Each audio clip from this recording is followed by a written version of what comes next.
کاتتان باش من کامەران حاج عومەر لەگەڵ هاوکارانم لە باسی ڕۆژ ئەم جارە بەدواداچوون دەکەین لەسەر کۆبوونەوەی هەردوو وەفدی باڵای یەکێتی نیشتیمانی کوردستان و پارتی دموکراتی کوردستان کە ئێستا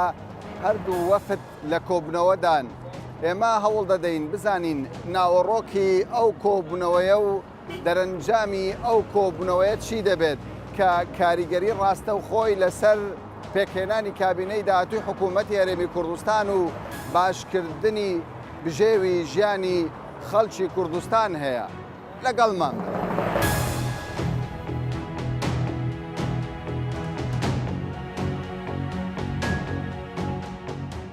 چۆن لە گفتوگۆکانی یەکێتی و پارتی دەڕوانی؟ زۆر سار هیچ گەشتبین نیم بەو گفتوگۆیانە چکە ئامانجی ئەوان پۆست و پلە و خۆیانە نەک ئامانجی بەرژەوەندی خەڵک بیت.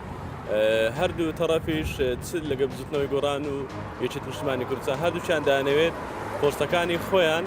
لەسەر حسابی خەڵک وەربگرن. ئامانجیان خەڵک نیە، ئامانجا خۆیتیان تا دوێنێ ئینکاری ئەویان دەکرێت سەرۆکی پەرلەمان وەربگرن کاندیدی خۆیان دانابوو. ئەمڕۆ کە زانیان پارتی اتفاقی لەگەڵ بزوتنەوەی گۆڕان کردیە هەسان دەڵێن ئێمە بەرین لە سەرۆکی پەرلەمان جێگری سەرۆکی حکوومەت و هەرێمان دەوێت. باشە پێی دوانیەوە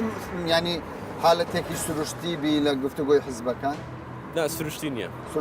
سروشتی نییە، بە سروشتی نبینم چکە گە سروشتی بووە پێشتر لە دانیشتەکانی هەشتی شوبات و ئەوانە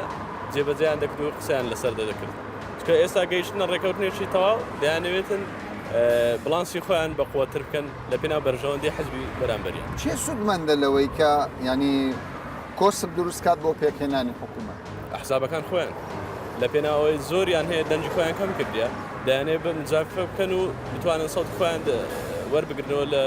انتخاباتی داهاتوو کە ئەنجومەنی مەحافەزەیە دەکرێتن لێ خۆیان بەخۆت بکەنەوە. پارتی دوو هێزی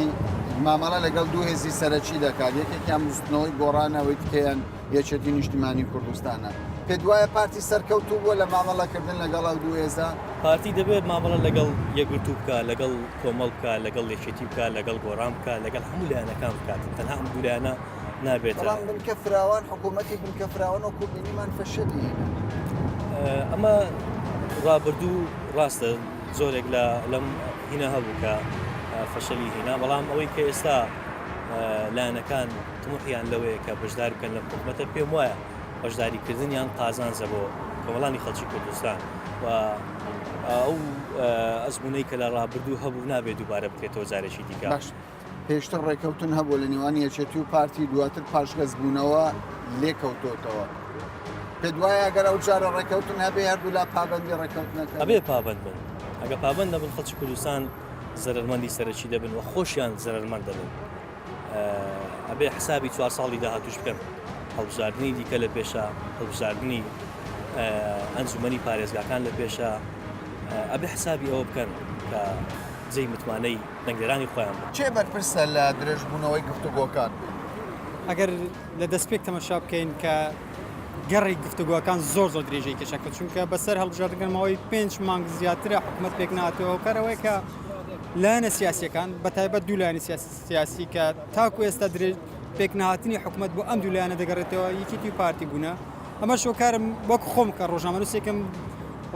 چەند گەڕی گفتوگۆ لەگەڵیان بوومە لە نزیکە چاودێری یعنی پرۆسەکە بووینە کە چۆن گفتوگۆکان کراون ئەوەی دەبینرێت وە دیار هەندێک نهێنی ژێربەژێر هەیە. بە بۆ چوونی تو چییە؟ من دەڵێم جیا لە پۆستە سیادیەکان کە هەندێک پۆستن وەک پارتی بە نمونە بهێنم زۆر بە جنگەکانی گرتووە یەکێتیش لە ڕەنگە بڵێ هێز لە بەردەستی منە لەوانەیە ئەو جمکانە بە پارتی ڕەوانە بینێ بۆ نمونە ڕادستکردنی هێزی پێشمەرگە کە ئەولەویەتی یەکەم بۆ سەرۆکی هەرێمە ئەگەر دابدرێتەوە. ئەمە وەکو ڕۆژنامەنووسێک پێ دوایە دەبێت دابشکردنی پۆستەکان بە پێی ئیستحقاق بێ یان بە پێی هێز؟ ئەوەی لە گفتوگۆیەکان تاکو ئێستا باسی لێوە دەکرێت بەرکەوتەی هەڵبژاردنە بەڵام لە گفتوگۆیەکان شتێکی ترە. لە گفتوگۆیەکان باز لەوە دەکرێت کە چۆن ڕێک بکەون کە ئەم پۆستانەت بەسەر خۆیان دەدابش بکەن کە تۆزێک بڵێ هەندێک ئەو لایەنانێت تر ئەو پۆستیان بەبەر نەکرد بۆ نمونە بزوتنەوەی گۆڕان ئەم پۆستەی بەرنەکرد بۆ نمونە جێگیری سەرۆکی هەرێم کە لەناو پەرلەمانەوە دەنگی پێ بدرێت بە هەمان دەسەڵاتەکانی سەرۆکی هەرێمی نەبێتەوە کە ئەمەش ڕەنگە گورزێکی تر بێت بۆ لایەنە نەبکەوێت کە تاکو ئێستا هێزی چەکداریان لە بەردەست.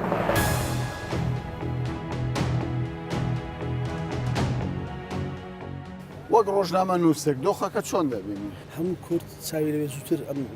کابینی پێوێ بەڵام کێشە و مرملانەی سیاسەکان لە نێوان سێلایەن بە تایبەتر دوو لایەن زیاتر سەقیوە بەمەست یەکێتی و پارتیە هەرچەند ئەوان ڕێککەوتنامەیە چیا کردو بەڵام گەمە سیاسەکان لێک بە فێڵە سەبوو نمونە پارتی داخی بابەتی سەر کۆماری هەر لە دڵمایە یەکێتی دەیەوێ بە کە پۆستی پارێزگاری کردکو بۆ خۆی هەر مسۆگەر کاتن لێرەدا ئێستا لە دوایین بابڵین زانیاری و کۆبوونەوەکانی نێوان یەکێتی و پارتی یەکێتی داوای هەندێک پۆست دەکات کە پارتی ڕێک کەوتووە لەگەڵی کە ئەم پۆستانە هی گۆڕانە ئەمە هەڵەویستە چۆن دەبین ئەم داخوازی یەکێتی چۆن دەبین لە کاتێکدا پێشتر ڕێککەوتنێک هەبوو لێک تێگەیشتنێکە و لە نێوان یەکێتی و یەکێتی پێی وایە پارتی ناستە ژێرباریەوەی پۆستی پارێزگاری کردکوک ئەوە بە ئاسانی بۆ یەکێتی یان سیقی پێ نییە متوانێت نیە بەڵام ڕێککەوتنێکیل ئێستا لەگەڵ پارتی وێچێتی لەلایەن سەرۆک بارزانانی و کارکۆسرەت ئەو پرسە چار ئەگەر سێری ڕابردووی مێژووی سیاستی حزب سیاسەکانی کوردستان بکەین ڕێککەوتن ئەوە گرنگ نییە پێشتر ڕێککەوتنێکە بۆ لە نێوان پارتی و یەکێتی بەڵام ئێستا خەریکە یەکێتی پاشگەز دەبێتەوە لە وەرگرتی پۆستی سەرۆکی پەرلەمان داوای پۆستی دیکە دەکەم هەڵوەستا یەکێتی چ خوێندنەوەیەکرد بۆی من بە تەسەوەرم وایە یعنی یەکێتی نیشتیمانی کوردستان خۆم وای دەبینم چێشەی ناوخۆی خۆی هەیە لەوەی کە یعنی دوو کاندیدی هەیە بۆ سەرۆکی پەرلەمان و لەو نێواندا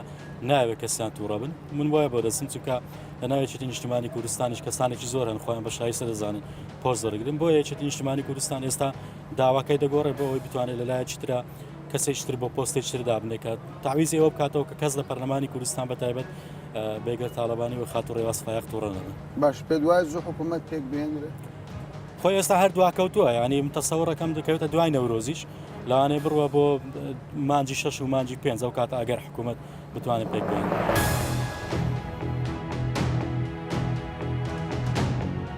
ئێوە وەکو بزوتنەوەی گۆڕان کە وەکو دەبیندرێ ئەو گفتوگۆیانە کاتێکی زۆر دەخایەنێ یان شتێک گەیشتنێکتان هەیە لەگەڵ ئەوەن هەنگاوەکانی پێکهێنانی حکوومەت دوا بکەوێ؟ ئێمە لەگەڵ هیچ ئاستەنگەکانین کە دروست بکرێ بۆ پێکهێنانی حکوومەتی هەرێمی کوردستان. ئێمە ئەبینین 6 مانگە تێپەڕیوە بەسەر هەڵبژاردننی کابینەی نوێی پەرلەمانی کوردستانە. تا ئێستا ئەوەی کە خەڵک چاوەڕێ ئەکات پێکهێنانی حکوومەتە گەیشتنی خزمەت گوزاریەکانە چاکردنی سیستمی حکومڕانیە بە دەوڵەتدارکردنی ئەم هەرێمەیە لە هەموو بوارەکانەوە لەبەر ئەوە ئێمە وەک بزوتنەوەی گۆڕان زۆر پێمان گرنگە کات بە فیڕۆ نەدەین و خزمەت گوزاریەکانمان بگەینین بە خەڵکی هەرێمی کوردستان و بتوانین ئەو وعد و بەڵێنانەی سەرجەم لیستە جیاوازەکان لە کاتی هەڵبژاردنەکانە بە خەڵکی هەرێمی کوردستانیان دابوو بتوانین لە ڕێی بەرنامەی سیاسی و بتوانین لە ڕێی دام و دەستگاکانی دەوڵەتداری و حکوومەتی هەرێمی کوردستان هاوڵاتیانی پێشادکەینەوە. بەڵام ئێستا سەقفی داواکاریەکانی یەکێتی بەرز بۆتەوە بە پێی زانیاری ئێمە چاوی لە پۆستەکانی بزوتنەوەی گۆڕانە بۆ ئەمە لێکدانەوەتان چییە؟ ینی من بەداخەوە ئێڵێم بزوتنەوەی گۆڕان کاتێک کە ڕێکەوتنامەی سیاسی کردووە لەگەڵ پارتی دیموکراتی کوردستانە بۆ دژایەتیکردنی هیچ پارتێکی سیاسی نەی کردووە و بۆ سەرخستنی بەرنامە سیاسەکەی خۆی بۆ خزمەتکردنی هەرێمی کوردستان و بۆ بەرنامە چاکسازیەکەی کە یەکەمین مەبەستی ئێمە لە 10 ساڵی ڕابردوودا و دروشمی یەکەمینمان کە بەرزمان کردو چاکسازی بۆ دژە گەندەڵی بووە ئێمە بۆ ئەمە بەشداریمان کردووە هەر پارتێکی سیاسی ئەوێت بێت بەشدار بێت و ئەم دروشمانە بەرز ڕاگرێت و خزمەت بە هاوڵاتیان بکە کەس لاریەکی لێ نییە بەڵام بۆ ئەوەی کە بۆ جارێکی تربیانێ بزوتنەوەی گۆڕان بخەنەوە سوچێک و بۆ جارێکی تربیانەوێت گۆڕان بچووکەنەوە ئەمە خەونە بەواستی لەسەر پۆستەکانی خۆتان پێ ڕێکەوتن سازش بکەن هیچ ئامادەیەکمانتیانەیە کە سازش بکەین لەسەر ئەو پۆستانەی کە بە بزوتنەوەی گۆڕان ڕێکەوتنی لەسەر کراوە یعنی بزوتنەوەی گۆڕان هیچ پۆستێکی زیاتری لەوە وەرنەگرتووە کە لە 12 ڕێژەی دەنگدەرانی هەرێمی کوردستان کە بە بزوتنەوەی گۆڕان درراوە بەپێی ئەو لە 12 بزوتنەوەی گۆڕان پۆستی وەرگرتووە بۆیە هیچ پارتێکی سیاسی مافی ئەوەی نییە کە ئەو مافی بزوتنەوەی گۆڕان زەوت بکات زۆر گرنگە ئەو پارتە سیاسی کە بیر لەمە ئەکاتەوە بیر لە ڕێگە چارەی تر بکاتەوە بیر لە ڕێگەی ئاشتەوایی بکاتەوە بیر لەوە بکاتەوە کە پێکهێنانی حکوومەتی هەرێمی کوردستان بەشێکی گەورەی ئەکرێتە ئەستۆی ئەو کە کاتێک خۆی بەناوی حیزبی شەیداندا ئەنێت و خەڵقێکی زۆری کوردستان لەو سەردەمە و کە ناوی شۆڕشینەوە بووە ژمارەی زۆر لە خەڵکی کوردستان قوربانی بۆ ئەو شۆڕشەداوە لەبەرەوە بێ ئەوانە بە هەند وەربگرن و بتوانن بێنە ناو حکوومەتەکە بە شێوازێک کە ئاشتەوای بینی پارتە سیاسەکان تێک نەچێ بە شێوازێک کە ڕێژەی دەنگدانی دەنگدەر بە هەدەر نەڕواچکە ئێمەش لەژێر فشاری دەنگدەرەکانمان داین ئێمەش نوێنەراتی خەڵقی هەرێمی کوردستانەکەین بە هەموو ڕەنگە جیاوازەکانەوە ئەمانەوە ئیش بکەین ئەمانەوە خزمەت پێشکەشکەین هەر لە زاخۆتا خانەقین باشە سەبارەت بە کاندیدەکانی بسووتنەوەی گۆڕان زۆرجار یان جێبیستی ئەوە دەبین لە بەرپرسانی یەکێتی دەڵێن کاکە خۆهری یەکێتی نیە ئەو بستنەوەی گۆڕانش تاوەکو ئێستا کاندیدی دیاری نەکردووە بۆ وەرگرتنی پۆستەکان ئێمە بەڕاستی لەسەر و بەندی دیاریکردنی هەموو کاندیدەکانان بەشێک لە کاندیدەکان یەکلایی بوونەتەوە بەشێکی تری ماوە کە پێویستی بە لیژنەیەک هەیە و پێویستی بە جواتی نیشتیمانی هەیە لەوانەیە بڵێم لە ئێستا کە جواتی نیشتیمانی وعد بوو ئەمڕۆ یا دوێنێ کۆ ببنەوە هۆکارەکە ئەوەیە کە پرسێکمان هەیە یەکێک لە سەرکردەکانمان وەفاتی کردو ئەمە هۆکارێک بوو بۆ دواخستنی بۆ چەند ڕۆژێکی یەکلا بۆ تۆ دەتوانانی ناوەکان وەڵاهی من ناتوانم تا ئێستا یەکلای ینی ناو ئەلان کەم چکە ئەمانش جارێککە بێ ناوەکانیان بڕاتەوە جواتی نیشتیمانی بڕیار لە ناوەکانیان ئەدا وڵاتەکانی یەکلا بۆ تۆ ئەگەر پێمان بڵێ وەڵاهی ناتوانم هیچ معلوماتێک لەو بارەیە بڵێم.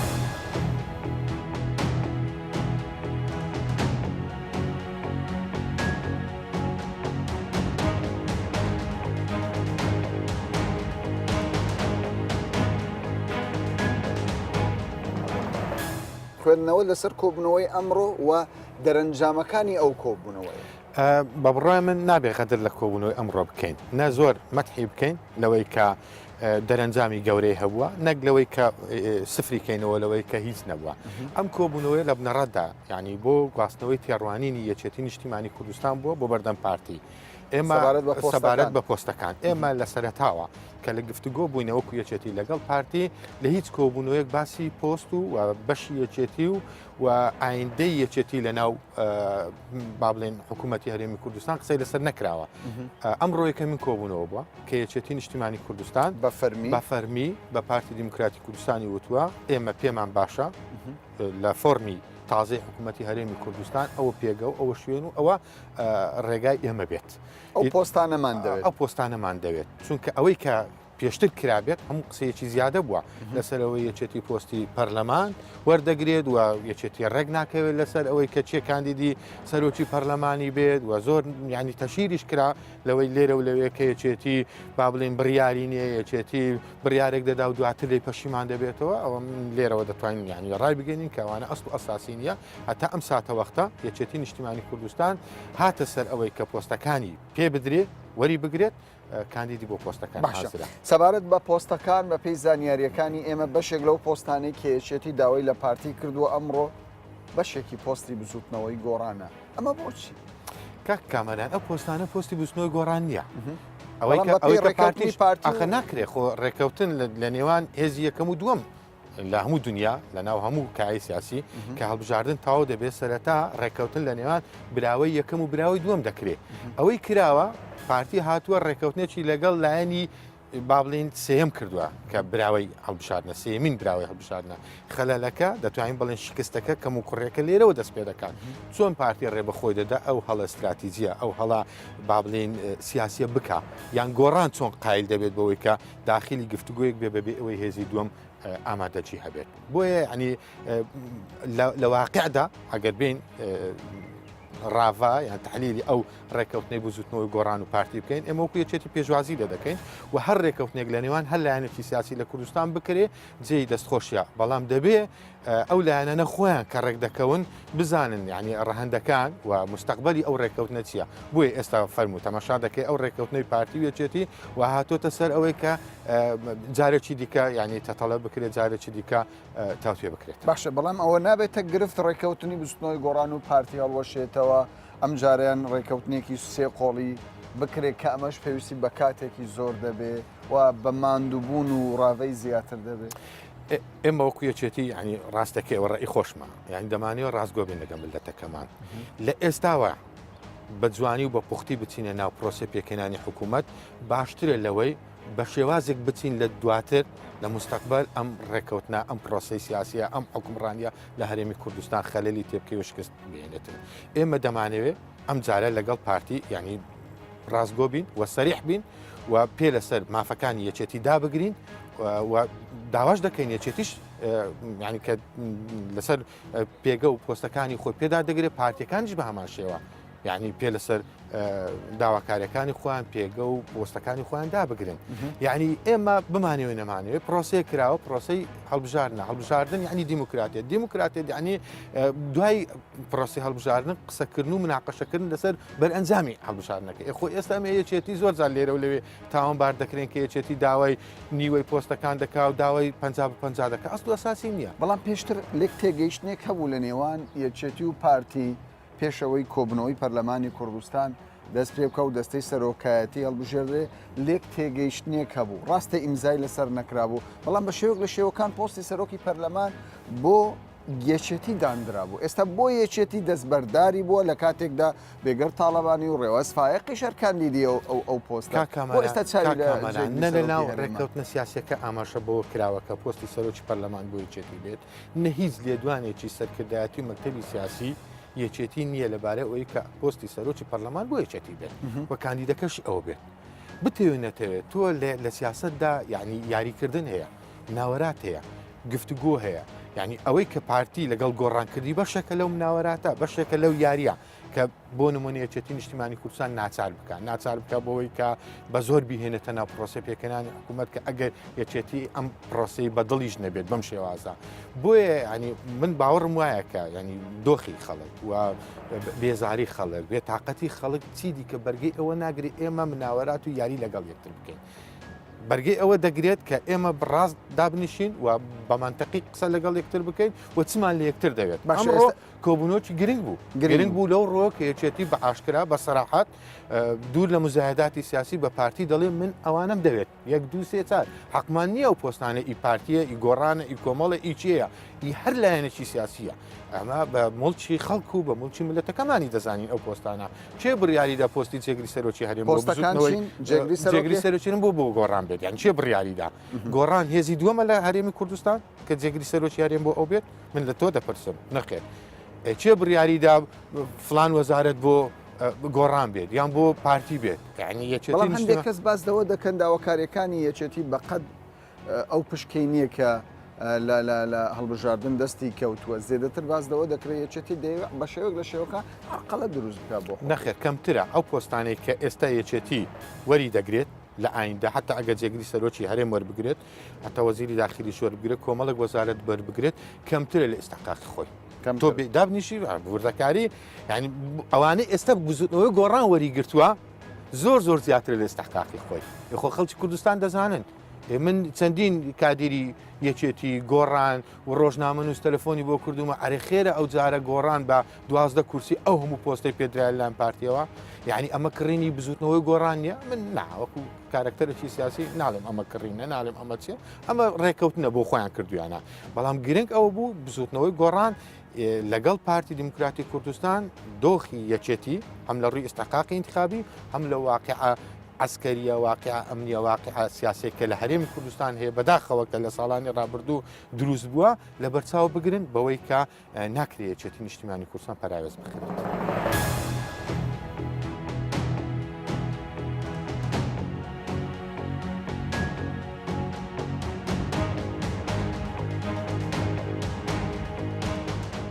زیاتر لە 5 مانگە گفتوگۆ لە نێوان پارتی و یەکێتی لەسەر ئاستی باڵە بەڕێوە دەچێت بەڵام تاوکو ئێستا دەرەنجامێکی ئەو تۆ لێ نەکەوتۆتەوە هەرچەندە ڕێککەوتنی سیاسی هەیە بەڵام نەگەیشتونەتە ئەو قەنەعەتێک کە بەیەکەوە حکومڕانی هەرێمی کوردستان بکەن پێ دوایە گرفتەکە لە چیدا؟ گرفتەکە لە قورسی و لە ئاڵۆزی خودی کێشەکان نییە ئەوەی کە پەیوەندی بە حکوومەت و پەیوەندی بە بەرژەوەندی وڵاتەوە هەبێ ئەم گرفتانە گرفتی نابزوتنەوەی سیاسی وە نابزوتنەوەی سیاسیدا دوای کۆچی دوای جەرال تاڵەبانی یەکێتی نیشتیمانی کوردستان داخلی قۆناغێکی نوێ بوو بەم قۆناغە بریتیە لە دروستبوونی چەندین قوتبی بەرژەوەندی لە ناو یەکێتی نیشتیمانی کوردستان کە ئەمانە حزبەکە بۆیان بۆ بە بەرژەوەندی بۆیان بۆ بە بوون بۆیان بۆ بە دنیای تایبەتی ئەوان و کەسێک لە ناو یەکێتی نیشتیمانی کوردستان نیەوە کۆڕابەر یان کەسێکی کاریگەر یان هێزێکی تری لە دەستدا بێ کە بتوانێت بەرژەوەندەکان و کەسەکان کۆکاتەوە بڕیار بدات و عادەتەن حزبێکی ئەوها زۆر بە زەحمەت ئەتوانێت لە پرۆسی سیاسیدا خاوەنی پرۆژەیەکی دیاریکرااو بێ و زۆر بە ئاسانیش ڕاو دەکرێت چونی پێ وایە گرفتنەوە خۆیەکانی گرفتی بەرژەوەندەکانی سەرکردەکانی یەکێتی نیشتیمانی کوردستان و مەسشم لە سەرکردەکان لەو قوتبانەنە کە بەرژەوەندیان هەیە لە دەرەوەی مەکتەبی سیاسیش قوتب لە ناو یەکێتی هەن کە بەرژەوەندی مالی بەردەوامی ئیداری گەوریان هەیە. باشە بەڵام پێکهێنانی حکوومەت ینی زیانێک بە بەرژەوەندی ئەو کەسانە دەدات کە مەبەستیان لێ ئەمە کاتێک کە ئەگەڕێنەوە بەرژەوەندەکان من و تۆ نایزانین بەرژەوەندەکان زۆر تایبەتین بەرژەوەندی سیاسی نین تا تۆ بڵێ ئێمە لەسەر ئەم بەندانە ڕێک کەوتونە بۆچی هەمویان باوەڕیان پێ نیە پەیوەندی بە باوەڕەوە نیە پەیوەندی بە بەرژەوەندی وڵاتیشەوە نیە پەیوەندی بە بەرژەوەندی تایبەتی کەسەکانەوە هەیە ئەنجا حزبی لەم بابەتە لە تاریخ داوایە تاریخی سیاسی وڵاتان هەتا هی دەوروبەری ئێمەش داوایە زۆر بە ئاسانی ڕاو دەکرێن واتە هەر هێزێکی دەرەوەی وڵات ئەتوانێت بۆ بەرژەوەندی تایبەتی خۆی لەگەڵ یەکێک لە بەرژەوەندیەکانی شخصی یان چەند شخصی ئەمانە یەک بگرێتەوە و ئازاری وڵاتەکە بدات بۆیە بەڕای من و بەپێی ئەو دراساتانەیەکەوە کراونەوە بە تایبەتی لە ئەنیستۆکەی ئێمە لە ئایاردەکەی لەسەر یەکێتی نیشتیمانی کوردستان کراوە ئەم تەنگ و چەڵەمەیە بەردەوام دەبێ یەکێتی لە هیچ شوێنێک ناتوانێت بە ئاسانی بڕیار بدا چونکە کەسێک نییە بەرژەوەندەکان لە ناوێکیدا باش بکات و لە وڵاتە کەشماندا کێشێکی تر هەیە تاوەکو ئێستاکە هیچ هێزێک دەسەڵاتی بەسە هەموو کوردستاندا ناشکێ ناتوانێت قانون جێبەجێکە ناتوانێت بەرژەوەندەکان حیمایە بکە یان یەکێک لەسەر بێقانونی بەرژەوەندی بخاتە هەڕەشەوە. استراتیژەتی پارتی چییە؟ پارتی دەبێت ئێستا چی بکات؟ پارتی استراتیژەتیکەی دەبێت پێم وایە واشە استراتژی پاراستنی نیشتیمان و هەروەکو لە شیعاری هەڵبژاردنیشتدا کوردستانێکی بەهێز بەو تعریفەی من کردم استراتژی پارتیە بۆیە پارتی من پێم وایە بەردەوام دەبێت لەوەی کە بەسەر ئەم کێشاندا زاڵ بێ بە دوا چارەسەریدا ئاگەڕێ پارتی بە دووە کۆتایی هێنان بە کێشەکان بە مشکلەکانی ناخۆی داگەڕێت چونکە بە خێرایی دەبێت ئەو قۆناغە نوێ دەست پێ بکە کە قۆناغی دەوری کوردستانە لە ناو عێراق و دەوری کوردستانە لە گۆڕانکاریەکانی ناوچەکەدا و میلەتەکەشمان چاوەڕێی بژانەوەیەکە میلەتێکی ماندووی شەڕی توی پڕ لە تەنگ و چەڵەمە هەرەشە لێکرا و ئێستا خەڵک نەفسیان و مادیانیش چاوەڕێ ئەوەیە کە قۆناغێکی ئیستراحەتی هەبێت تا تااقەتی وەبەربێ لە قۆناغەکانی داهاتوودا داخلی پرۆسی بەڵام ئەمە بە چ شێوەیەک دەکرێت زۆر جار دەگوترێت حکومڕانی لە هەرێمی کوردستان بەبێ یەکێتی ینی ناکرێت سەرکەوتوو نابێت ئەیە چونکە نیوەی کوردستان لە دەستی یەکێتی نیشتیمانی کوردستاندایە کوردستان ئەگەر لە دەستی یەکێتی نیشتیمانی کوردستاندا نەبایە ئەم تەنگ و چەڵەمانێک کە سەرکردەکانی یەکێتی و قوتبەکانی ناوەی ئەی خوڵقێنن زیانەکەی بەس بۆ خۆیان دەبوو ئەوان ئەزانن ئەوان حەڵقەی زعیفی حکوومەتی کوردستانیان گرتووە ینی وجودی یەکێتی نیشتیمانی کوردستان بەرژەوەندی قوتبەکان لەو حەڵقە لاوازەدایە کە ڕایەکێشن هەموو جارێ حکوومەت دروست نابێت پەرلەمان بە شێوەی زۆر ئاسایی خۆی کارەکە ناکات و ئیدارەکردنی کوردستان لەلایەن حکوومەتەوە تووشی کێشە بێت چونکە دوو منتقی نفوزی عسکەریمان هەیە ئەم کێشەیە لە لوبنانیش بەنوعێکی تر هەیە و لە هەندێک وڵات ترشدا هەیە و دەستی دەرەوە لە ڕاگررتنی ئەم بارودۆخەنە ئاساییە وازەحە بۆیە ئەم پێم وایە حەل تەنیا لە بەردەوامی گفتوگۆدایە لە کارکردنی پارتیدا لەسەر قوتبەکانی کە بەرژەوەندیان هەیە و دەبێت پارتی لەوە زیاتریش پێم وایە هەرواشە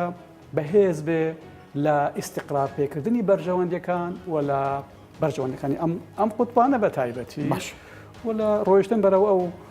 هەدەفێکە هەیە ئەوش حکوومەت دەست بەکاری خۆی بکە و سەرۆکاتی هەرێمی کوردستان بە شێوەی قانونی باشە هەرچەند زۆر جار ڕخنە لە یەکێتی دەگیرێت لەوەی کە داوای پۆستی تازە دەکات ینی بەدەر لەوەی کە ڕێککەوتنێکی لەگەڵ پارتی هەبوو ئەگەر ئیمزاشی لەسەر نەکرد بێت یەکێتی دەڵێ ئەو پۆستانی کە پارتی داویێتە بزوتنەوەی گۆڕان زۆر لە کورسیەکانی زیاترە بۆچی دەبێت ئێمە بە پشکی خۆمان ڕازی بین بۆ ئێمەش زیاتر وەرنەگرین ئەوە هەر ئەو قسەی من ئیسپا دەکات کە بیانوگرتن لای قوتبەکانی یەکێتی هەمیشە ئەکرێ بیانی و گۆڕانیش نەبێت ئەکرێ هەر لە بەیارەوە ئەزمەیە دروستکەن تۆزی لێ هەڵبەسێ و ببێ بە بەزمێک کە لەوانەیە لە دەرەوەی یەکێتی داوای لێ بکرێت ئەوانەیە لە بەغدا هەیە ئێستا وایە لەوانەیە لە بەغدا بێ لەوانەیە لە تاران بێ و لەوانەیە ئەطرافی تریش کە بەرژەوەندیان لە عێراقدا نەخشەی تایبەتی خۆی هەیە تەسیر لەو پرۆسەیەکان بۆیە پێم وایە پارتی بەم سیاسەتی وەکوڵەن وحدە و تەزادی خۆی ئەو پاراستنی وحدەتی کوردستان و کارکردن لەسەر ئەم خلافاتانێکەوە هەیە ئەبێ بەردەوام بێ ئەبێ گفتوگۆ بەردەوام بێ و سەرنجام حەل دێت بەڵام حەلی لاوازە بێت.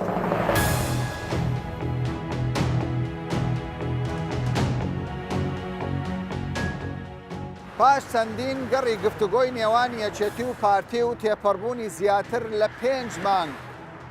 لەسەر ئاستی باڵا شاندی یەکێتی و پارتی تەنیا توانیویانە ڕێکەوتنێکی سیاسی ئیمزا بکەن خاڵی ناکۆک لە نێوان هەردوو حزبدا وەک دەردەکەوێت پۆستەکانی کابینەی داهاتووی حکوومەتی هەرێمی کوردستانە کە تاوەکو ئێستا بە تەواوی یەکێتی و پارتی خۆیان یەکلایی نەکردوتەوە لەوەی لەسەر پۆستەکان ڕێک بکەون. تاوەکو ئێستا بۆ خەڵکی کوردستان گفتوگۆکان بە شێوەک لە شێوەکان ئاسایی بووە، بەڵام درێژبوونەوەی گفتوگۆکان و دواکەوتنی پێکهێنانی حکوومەتی داهاتووی هەرێمی کوردستان بەلای خەڵکی کوردستانەوە هێڵی سوورە و چیتر درێژبوونەوەی ئەو کاتەش لە قازانجی خەڵکی کوردستان نییە. تا باسێکی دیکە و بابەتێکی دیکە بەخواتان دەستێت.